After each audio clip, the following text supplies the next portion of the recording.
It's just Bruce. He don't bite.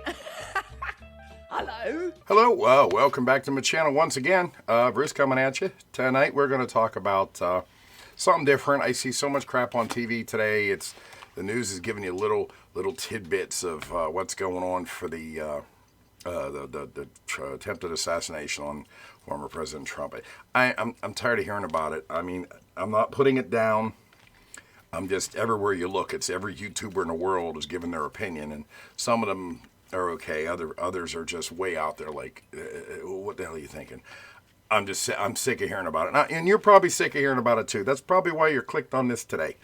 Today we're going to talk about celebrities that I've met in my life. I've had a very interesting life.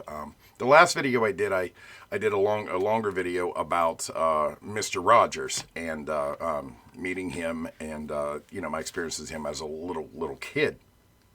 Got to meet Margaret Hamilton. That was a lot of fun. And Joe Negri, and it was just, it was kind of part of my childhood, not just watching the TV shows, but I got, like I said, I got to know the guy. But as you can see today, I finally gave myself a haircut and trimmed the beard up so I don't look so scraggly. I've looked pretty scraggly in the past couple videos, but I took the time to do that today, and I'm like, I really feel like making a video because I'm kind of feeling good about myself. You ever have one of those days, when you just feel good about yourself? I didn't feel like going out. The other night I went down to Legion to shoot some pool, and I got my ass handed to me. So I'm like, I don't want to go shoot pool. I'm just going to stay home and, work in the shop. I got my work done, and I got to think I'd like to do a video. So I figure I will do one about the celebrities I've met in my life, because in my 56 years, I have had a lot of different side jobs. I raised my daughters by myself. I said that before, and I always had to work somewhere. I was a career chef, but it just wasn't enough to make ends meet. It is what it is. I was a single dad. I hate saying that because everybody seems to pull that up as a card. I'm not pulling it as a card. It was just my life. It is what it is. But in doing so, I used to DJ, and I would do karaoke, I would do weddings, parties, I would do, oldies parties. It was actually my favorite during the 50s and 60s. I know that's even before my time, but I love that music. Classic rock is basically my thing. And not only did I DJ, but I also, I bounced in a couple strip clubs, DJ'd in a couple strip clubs too. They asked me to bounce because I was a bigger guy back then, and I was in good shape. So in doing so, working for the different strip clubs and nightclubs, not just strip clubs, I worked at nightclubs too, I got to meet some of the most interesting people. And like I said, the first famous people I met was Mr. Rogers and Margaret Hamilton and Joe Negri, when I was a little kid. And I don't know, maybe that started something in my life. So tonight I'm going to try to go down this list of famous people I have met, actors, whatnot, people that we all should know. I know Gen X will know every one of these. Younger people might not know who these people are, but I might have to make this into two parts. That's how many there are. I'm trying to keep this video, short and interesting. Like, I'm hoping 10 minutes. Let's see if I can make it. Probably not. I know I talk a lot. But anyway, after the Mr. Rogers thing in the 70s, 1982 came along. And I was in junior high at the time. And they called it the WWF back then, World Wrestling Federation. They got forced to change their name to WWE, I think because WWF is World Wildlife Foundation, something like that. Anyway, but this is back when it was still the WWF. And I got to meet, because I was in the AV club, because I've always been sort of an entertainer. I know it doesn't really count. I was a guy to push the projectors around and took care of stupid stuff. I was a nerd. It is what it is. WWF came to the high school, and I got asked to work, so to speak. I didn't get paid for it, but I got asked to help out and work. Okay, cool. So in doing that, I got to meet Andre the Giant, Ken Patera, and the Iron Sheik. I actually got to talk to them, and there was a bunch of other guys there too that I don't remember who they were, because they were, they always had the guys you don't know that end up being losers. But my job that day was to open the door when they came out of the locker room to go to their match, open the door to the locker room when they came back from their match. So Andre the Giant was the first one I got to meet. He came up, I let him out. I'm a tall guy. I'm 6'2", and I'm looking at this guy like I'm a little kid. And he walked past, went out and did his match and everything, came back, and I'm like a little kid, like, oh, great match. And see, 1982, I would have been, So born 68, 78's 10 years. So 9, 88, and 1, 2. Oh, I was 14. So I guess I wasn't really a little kid. I was just a little starstruck. And when he came back, he shook my hand and he's like, good job. I'm like, he said to me, good job. I'm like, I didn't fucking do any. I didn't do anything. I'm gonna have to bleep that. But I just cannot. And at 14, I don't think I was 6'2" at 14, but I was at least 6 foot. I just can't forget looking at how big this man was. And it was an incredible memory. Now, the other two I got to meet was the Iron Sheik. I actually heard the Iron Sheik talk without his fake accent. And Ken Patera, I got to shake hands with him too. He was, it was Ken Patera. Sorry, it wasn't one of my top 10 list. Really wish I could have met Hulk Hogan. I didn't get to meet Hulk Hogan that day. And then there was some other people that I completely forgot. I think it's on this ticket here. I don't know, but I don't remember. That's what I remember from that night. That was in 1982, by the way, if I haven't mentioned it. So a few years passed since then, and it was 1989. I had just turned 21, and I was cooking here and there. I hadn't quite become a full-blown chef yet, but I was cooking here and there, and I got offered a job working the door at a nightclub downtown Pittsburgh. 21 years old. I was a big guy. I was 6'2", and I was big. I was big. I was just out of college, and so I needed a side job. They're like, "Hey, why don't you come work at this club?" But it was a strip club, but it wasn't a strip club because they served alcohol. Back then, the laws were if I can't remember exactly what it was called. I know what the bar was called. I'm not going to mention the bar, but because they served alcohol, the girls couldn't be naked, so they had to have pasties and G-strings. So it was a pasty and G-string place. So you didn't actually get to see like naked chicks. And I was working the door there, and I'd work the floor and everything like that. It was a decent job. I did that for maybe about a year at that particular place. Probably less than a year. But I got the opportunity to meet a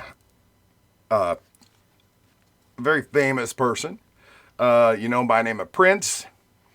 He was in there with his entourage at the VIP table and everything like that. And, of course, I made my way over to say hello to him. I just introduced myself. I said, Mr. Prince. I called him Mr. Prince. He just kind of looked at me. And he's like, hey, it's just Prince. I'm like, okay. But he was real soft-spoken, real chill. And I just wanted to say, hey, because Prince was a big deal when I was in high school. And I just wanted to say hi. We didn't have selfies or anything back there.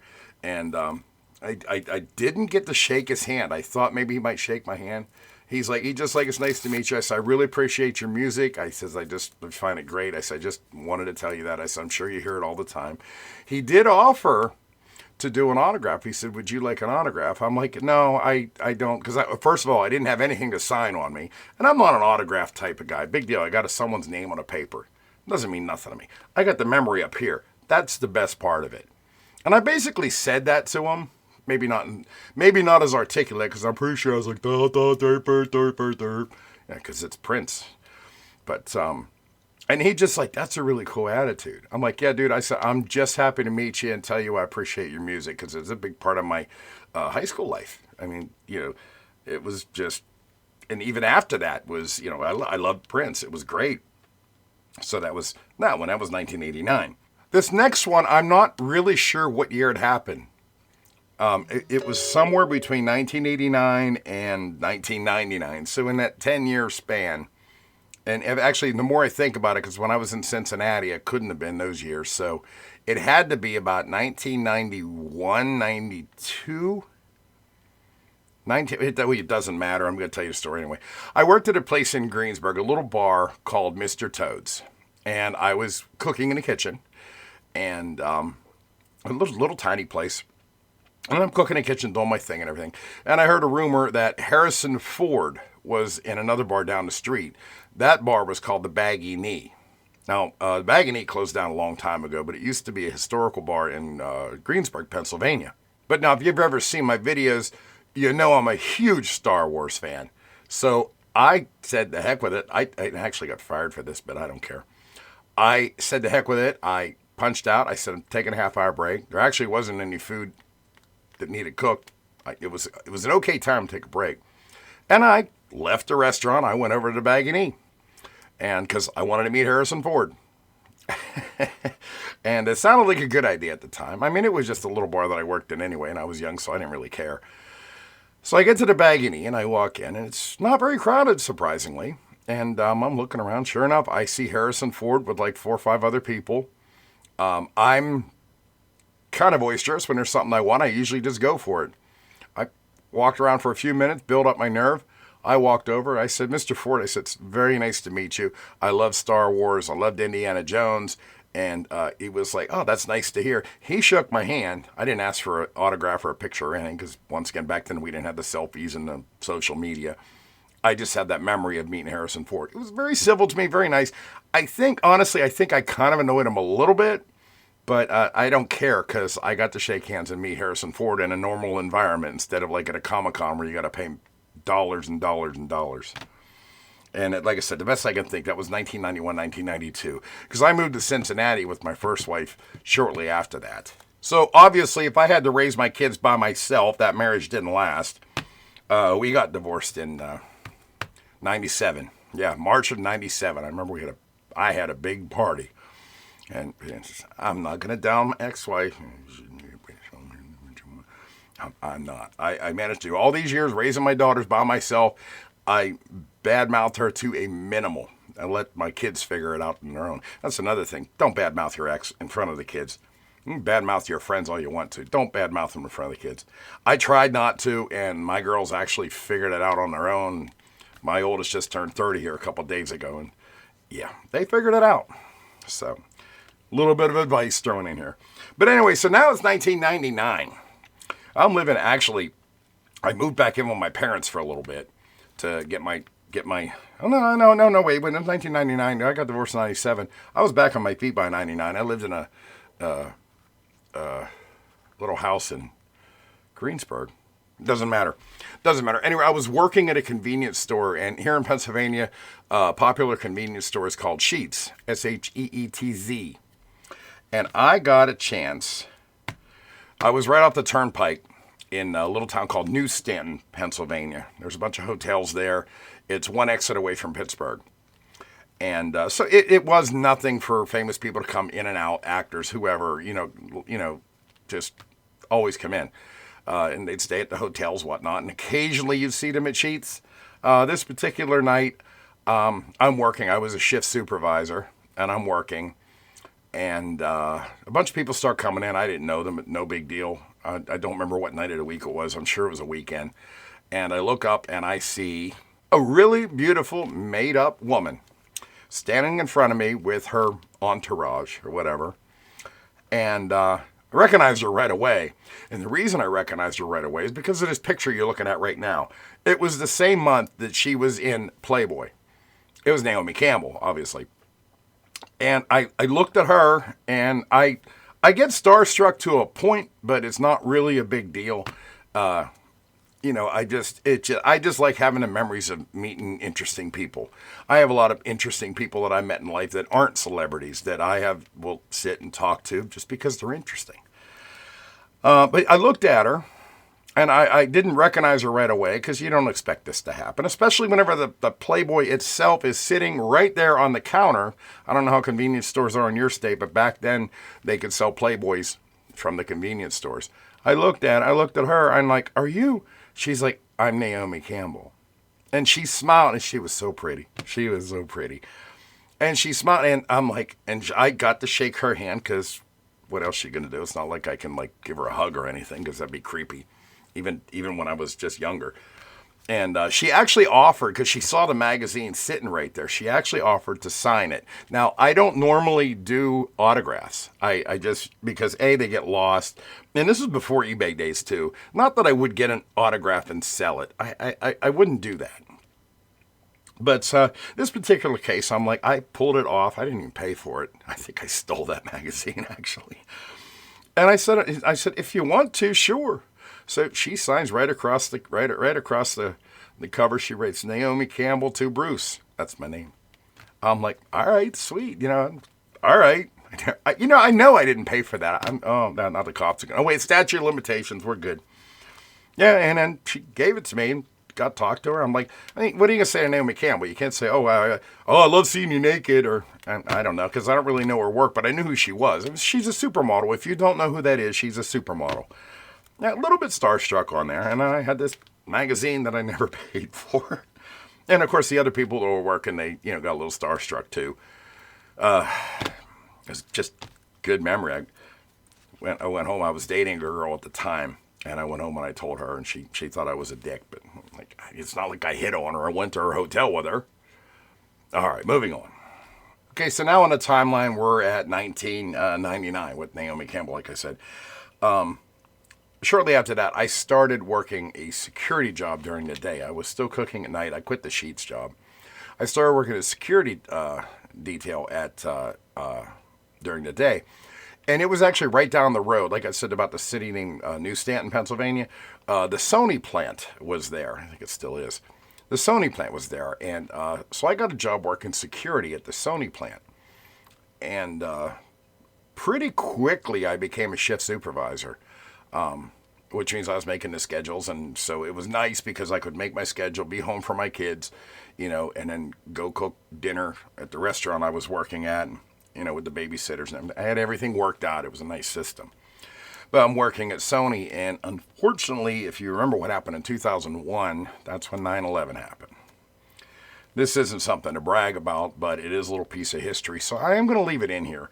I was working the front gate that day, 9/11/2001, with this guy named Bill, who was actually best man at my second wedding, which that was a disaster too. Not Bill. Bill's fine. I still talk to him. Anyway, me and Bill were working the front gate, checking tags and parking permits and all the dumb stuff security people do.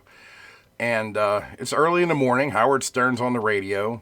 We're just basically slacking because, we're security guards. That's what security guards do. Of course, back then we didn't take it seriously. It was just a job. In fact, I don't think I wasn't supervisor back then. I was still just a regular guard. I didn't make supervisor till after that. But anyway, it was 9/11, and, we're sitting there, and before anything was announced on the radio, I look up, and I see this big plane way too low to the ground. Way, way too low to the ground. I'm like, now there is Latrobe Airport, which is right near us, but the plane I saw was too big to land at Latrobe Airport. Latrobe Airport's a very small airport. It can't handle the and I forget what type of plane it was. Oh, I'm horrible. I should remember this, but it was too. I knew looking at it was too big. I said, "Hey Bill, is he going to Latrobe?" And it was kind of the same direction, sort of. Well, it turns out, and it was very low to the ground. If spatially looking at it, at first I thought it was going to crash like near us. Turns out it was Flight 93, which crashed up in Somerset on 9/11. And then shortly after that, we heard it from Howard Stern, of all people. We didn't hear it on a news station. We heard Howard Stern talking about the Twin Towers, and it was just a horrible day. But that's my memory of 9/11. It's not a good memory, but Bill and I both got to see Flight 93 go down from a New Stanton point of view. We didn't see the crash. It was Somerset and New Stanton are probably about, if I had to guess, somewhere between 10 and 20 miles apart. But it was still close enough that we seen that plane and we knew there was something wrong. But of course, you don't recognize it right away. You're just like, it's nothing. It's nothing. It's nothing. No, it was something. It was something. And I actually had a friend on that flight too. But Beth Ann Johnson. But anyway, it is what it is. Moving on. I don't like sad stuff. But that was 2001, like I said. Now, somewhere between 2001 and 2003, I decided to start doing some stand-up comedy. Always wanted to try it. So I used to go to the Improv in Pittsburgh and the Funny Bone in Pittsburgh, and on amateur night. And I get my time, and I go up there, tell a few jokes, do impressions is what I do, mostly. And I did that for a little while. It did become a paid gig because I was still DJing at the time at night. And so I kind of sort of had a local name for myself in that area. So it wasn't too hard. I just had to make sure I was funny, which I had my good nights and bad nights. I wasn't terrible, but I wasn't, like Rodney Dangerfield funny either. Oh, I tell you, I got no respect. That's a very terrible one, isn't it? It's been a while. It says back in 2003.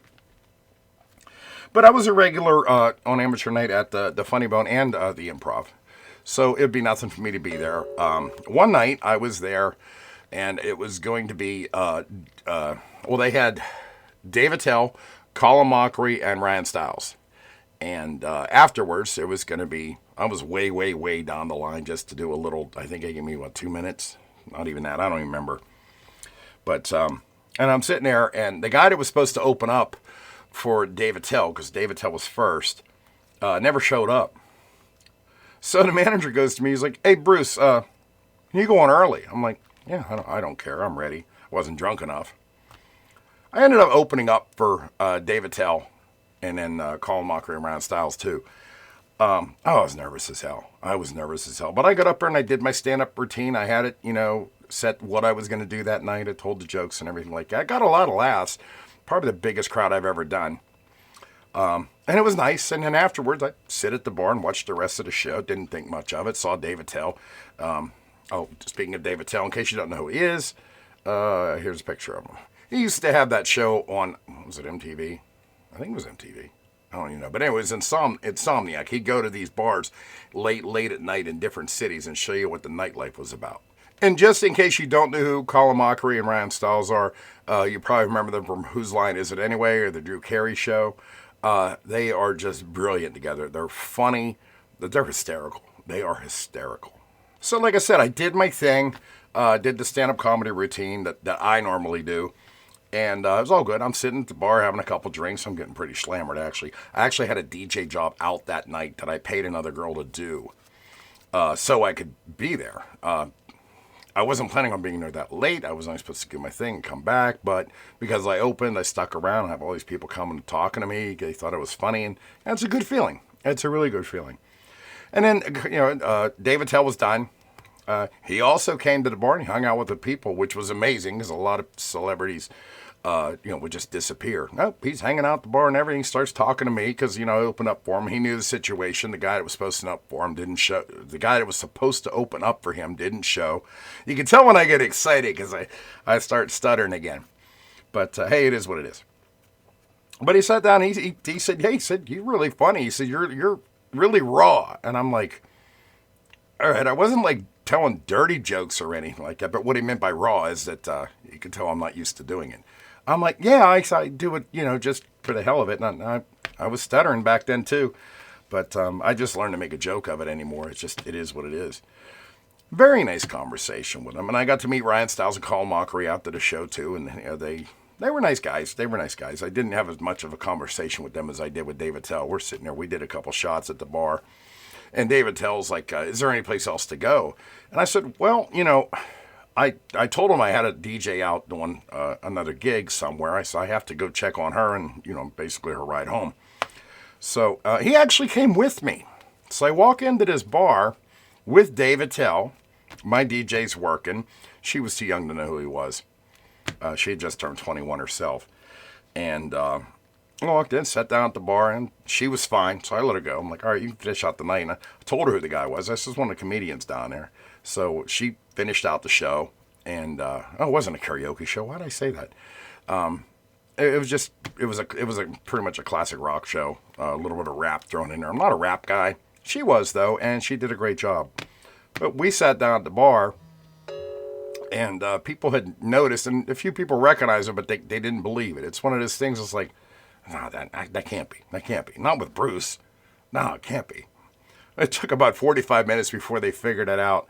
And then they all come over and, of course, had to bug them. And this is why I don't want to be a celebrity. I wouldn't want people bothering me all the time. And this is actually why I don't bother celebrities. I don't sit there and hound them for autographs or nowadays selfies.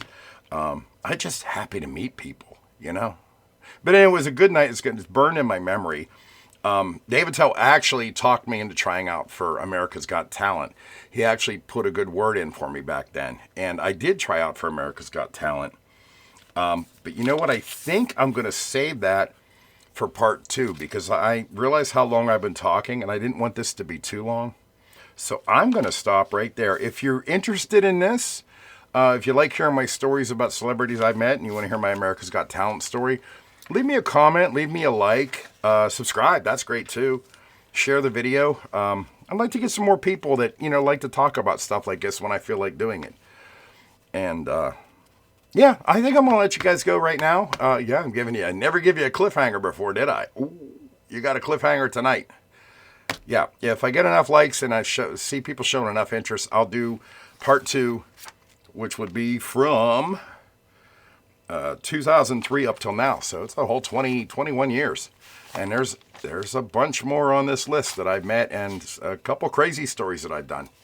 So, like I said, like, subscribe. Thanks for taking the time to listen to me to the end, by the way, too. And I will catch you next time. Bye. It's just Bruce, he don't bite. Hello.